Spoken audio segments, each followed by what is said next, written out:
Kalau kalian nonton SH, pasti kalian tahu ada karakter yang namanya Digo, seekor kucing besar bergigi pedang yang berpetualang bersama Manny dan Sid. Yup, dia nyata. Dia ada di bumi sekitar 2,5 juta sampai 10.000 tahun yang lalu. Kucing ini namanya Smilodon. Kenapa dia disebut Smilodon? Nama Smilodon diambil dari dua kata bahasa Yunani, yaitu smile yang berarti pisau bedah atau pisau bermata dua, dan odontos yang artinya gigi. Jadi terjemahan kasarnya adalah Smilodon, kucing bergigi pisau. Seperti yang saya singgung di awal, kucing ini hidup sekitar 2,5 juta sampai 10.000 tahun yang lalu di sebuah tanah yang sekarang jadi Amerika Selatan. Penemuannya adalah naturalis asal Denmark, namanya Peter Wilhelm Land, di Lagoa Santa, Brazil pada 1842. Meskipun penemuan pertamanya ditemukan di Brazil, Amerika Selatan, tapi persebarannya juga ditemukan di Amerika Utara, tepatnya di La Brea Beach, California, dan juga jejak distribusi di Amerika Tengah. Namun perlu diingat bahwa Smilodon di masing-masing daerah itu beda spesies. Yang pertama ada Smilodon gracilis, dia adalah Smilodon yang tertua dan terkecil, banyak ditemukan di Amerika Utara. Yang kedua ada Smilodon fatalis, dia berukuran sedang dan banyak ditemukan di La Brea Beach, California.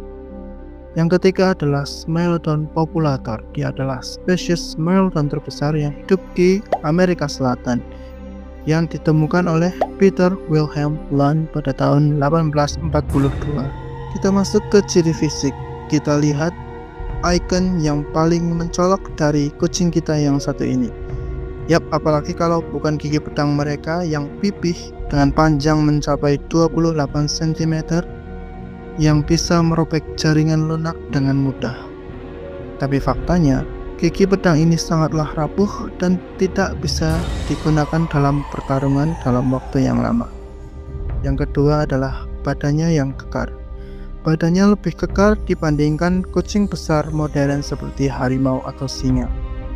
Dia juga punya gigitan yang lebih lemah dari kucing besar modern. Beberapa analisis menunjukkan kalau gigitan Smilodon hanya sepertiga dari kekuatan gigitan singa.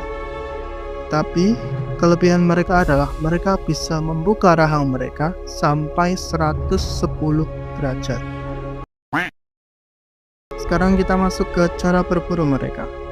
Sebenarnya sampai sekarang peneliti masih berdebat tentang bagaimana cara berburu mereka. Ada dua hipotesis, yaitu soliter dan grup. Yang berhipotesis soliter mengatakan kalau Smilodon berburu seperti harimau modern dengan teknik penyergapan atau ambush.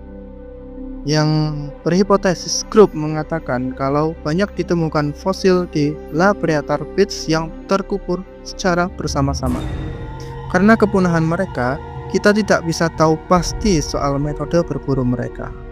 Kalau kita bicara soal faktor kepunahan mereka, pasti teman-teman sekalian sudah tahu salah satunya. Tapi sebelum kita bicarakan yang satu itu, kita bicarakan dulu yang lebih utama. Yang pertama adalah akhir zaman es. Akhir zaman es ini membuat habitat mereka, yaitu padang rumput yang luas, menjadi hutan. Ini menyebabkan populasi mangsa mereka seperti menurun tajam. Yang kedua, kompetitor. Banyak kompetitor baru seperti serigala dan predator yang lebih gesit bermunculan. Yang ketiga, the one and only manusia, human, kita. Kenapa?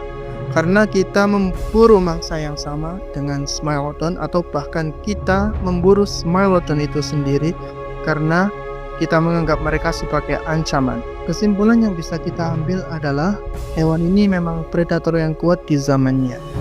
Tapi karena perubahan iklim dan kegagalan mereka untuk beradaptasi, mereka tidak bisa survive. Manusia juga memberikan kontribusi besar atas kepunahan mereka. Nah, sekarang tanggung jawab kita adalah menjaga mereka yang masih ada dengan cara menghindari penebangan liar, pencemaran lingkungan, dan mencegah penyelundupan hewan langka, dan melindungi hewan-hewan yang terancam punah. Doomsday is inevitable, but before that day, taking care of nature is our responsibility.